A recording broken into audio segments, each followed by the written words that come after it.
Hi, my name is Nicole. I'm from the Anastasia Library, and today in the Kids Art and Culture Lab, we're going to talk about piñatas. I love piñatas. I'm sure we all already know a little bit about piñatas. So they're normally associated with fiestas and celebrations. Maybe you see them at birthday parties, maybe like 4th of July, maybe during Christmas time. The piñata containers are normally made from paper mache or actually boxes. So you see here, they actually took a box, they cut out a shape, and then they taped it back together. Once it's all made, it's covered with tissue paper, and they suspend it from a tree or someplace high, and then you take a stick and everyone takes a turn trying to break open the piñata. Once it's open, all the goodies fall out and everybody runs for their goodies. It's so much fun.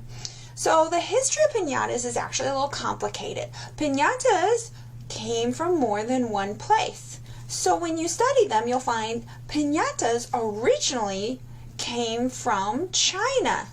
China? Well, don't we usually think of them as being from Mexico? Piñatas were developed in China, and it spread to Italy and then to Spain, and they were used in religious ceremonies there.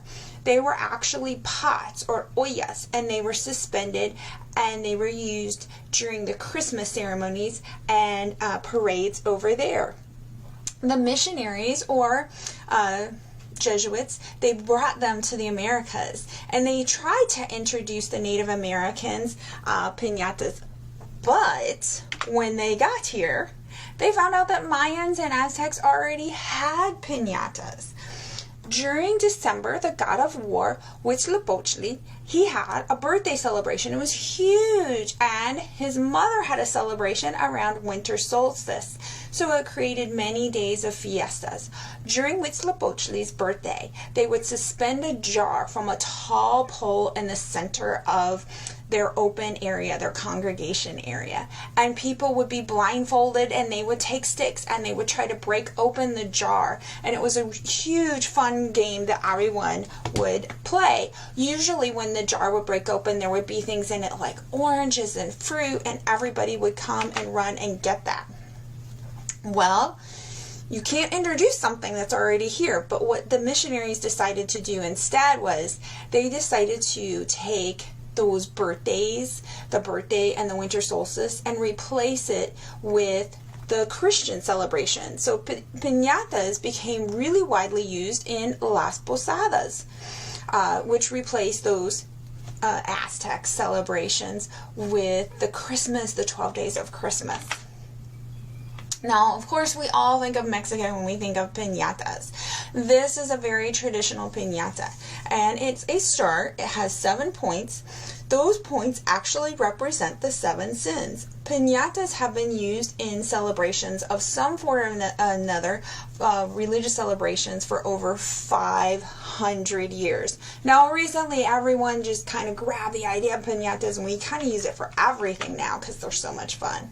Piñatas today come in all shapes and sizes and colors. So you can see up here we have unicorn, we have a traditional donkey, we have a dinosaur, a fish. And traditionally, piñatas are broken holding a pole, and everyone takes a turn. Sometimes they're blindfolded, sometimes they're not. Piñatas have become popular all across the Americas. So today we are going to take a little box. We're going to take some crepe paper, which you can pick up at the dollar store instead of tissue paper. It just makes it a little bit easier. And we're going to turn our box. You can use a tissue box. You can use a cereal box, whatever recycle box you have in your house. And we are going to turn it into a piñata. All right, so we are going to make some very simple piñatas. And I just grabbed a nice size little box that we were going to recycle. You can grab any box around your house. I got some string because we need something to hold up our piñata by. I'm going to use some crepe paper. You can just pick this up at the dollar store, or you can use tissue paper. I have some masking tape. You may also need some construction paper if your box has a hole, like if you're using a Kleenex box or something to cover that hole with, because you're not going to want all your goodies to fall out. And then I have some goodies to put in there. I have some glue and scissors. So let's get started. The first thing I'm going to do is clean up my little workspace here. Okay, and we need to put some string that's going to go through one corner and the other corner, and that's going to be ultimately what holds it up into the air. So the first thing I'm going to do is cut a long piece of string. All right, now I have my string or ribbon, and I'm going to use it pretty thickly because I want to make sure that it's suspended well. And in the one end, I am going to put a knot in it so that it's not going to slide through the box. Just a simple slip knot. Okay, and then I'm going to take my scissors and I'm going to poke a hole wherever I want it to hang out. There we go. Okay.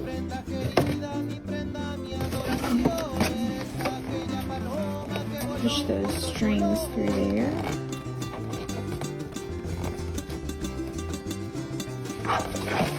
Okay, and when you pull, it gets stuck now on the knot that's on the inside. Okay, I'm going to start getting all of my strips ready, and then you can just make them however long you want.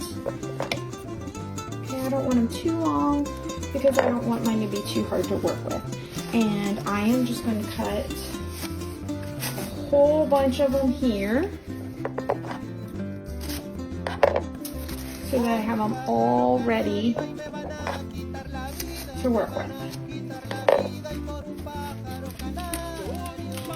Alright, so now we have a bunch of these ready to go. The first thing I'm going to do, let me get my box back over here. I'm going to start here on the top. And I decided I'm going to start with red. So you're going to fold it in half.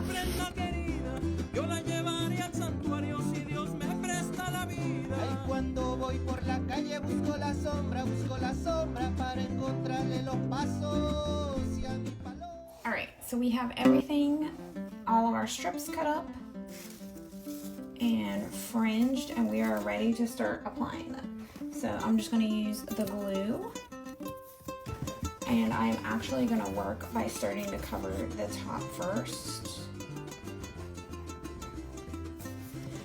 And all I'm going to do is measure out some little strips, and I'm going to start by putting this one down first.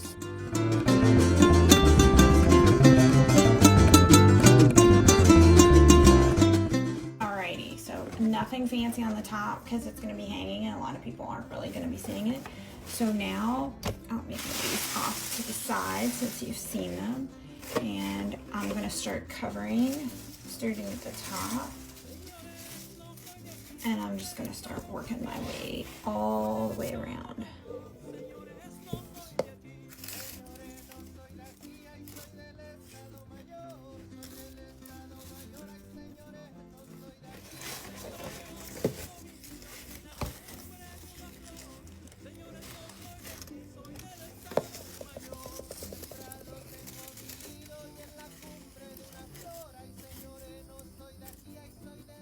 Alright, so what I started with was just strips, and I covered the whole box with the strips like we did the top, because you can see through the box. And then I started gluing all of these using the fold side on the top, and I'm just going to keep working my way down the box. Alright, so we finally got the whole thing. I decided to go ahead and cover the top. The easiest way to do this is start at the bottom and just work your way all the way up. So we've got the whole thing covered, and now I'm going to add my goodies. There we go, as many as you want. Let me pull some of these strings off to the side, and we're going to tape it up.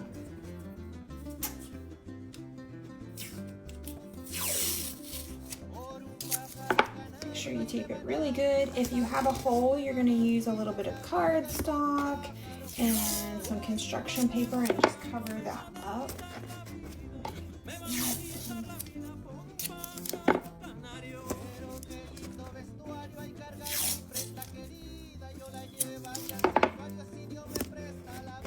Okay, so we've got that covered up, and I'm going to take my glue here and move pieces out of the way.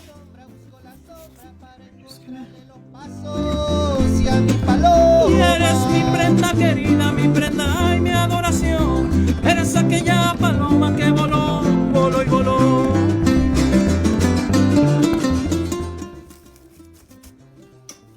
All right, bottom's done. And we have our piñata.